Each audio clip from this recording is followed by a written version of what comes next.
Praise the lord. Welcome to daily path, అనుదిన మార్గము.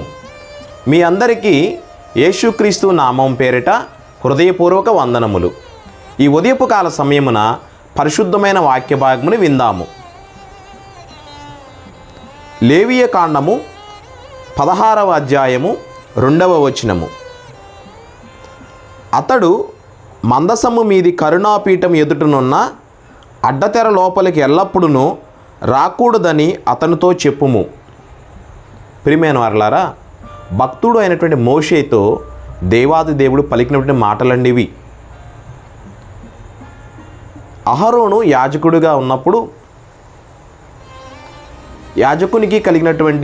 అహరోనికి కలిగినటువంటి ఇద్దరు కుమారులతో దేవుని యొక్క సన్నిధిలో పరిచర్య చేసినటువంటి వారండి. అయితే భక్తుడైనటువంటి మోషేతో దేవాది దేవుడు ఏమని తెలియపరుస్తున్నారంటే, అహరోను కుమారులు దేవుని యొక్క సన్నిధిలో ఉన్నప్పుడు ఇక మందసము మీద ఉన్నటువంటి కరుణాపీఠం ఎదుట ఉన్నటువంటి అడ్డతెర లోపలికి రాకూడదని చెప్తున్నారండి. ఎందుకు అనుకుంటే, పాత నిబంధన సమయంలో పరిశుద్ధ గుడారంలోనికి పరిశుద్ధ స్థలము, అతి పరిశుద్ధ స్థలము ఉండేవి. ఆ సమయంలో యాజకులు, ప్రధాన యాజకులు ఉండేటటువంటి వారండి. అయితే దేవుడు ఒక మాటని, ఒక ఆజ్ఞను అక్కడ తెలియపరిచారు. ప్రత్యక్ష గుడారంలోనికి, ఇక అతి పరిశుద్ధ స్థలములోనికి యాజకులు రాకూడదని చెప్పి దేవుని యొక్క మాట అనేది ఇవ్వడం అనేది జరిగిందండి.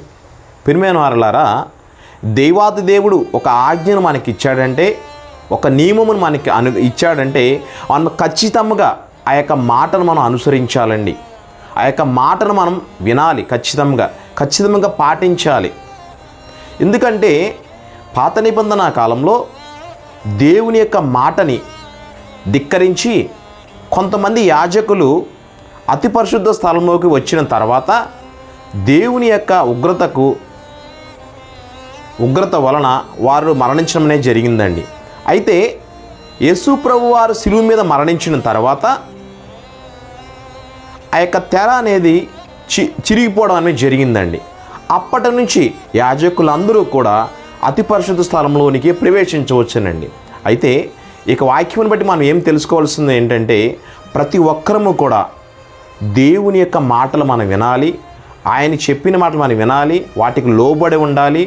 ఆయన యొక్క నియమ నిబంధనలందరినీ కూడా మనం పాటించాలండి. లేదు అనుకుంటే ఆయన యొక్క మాటని మనం వినని ఎడల, దేవుని యొక్క నియమ నిబంధనలు మనం వినని ఎడల ఆయన ఉగ్రతకి మనం పాలవుతాం.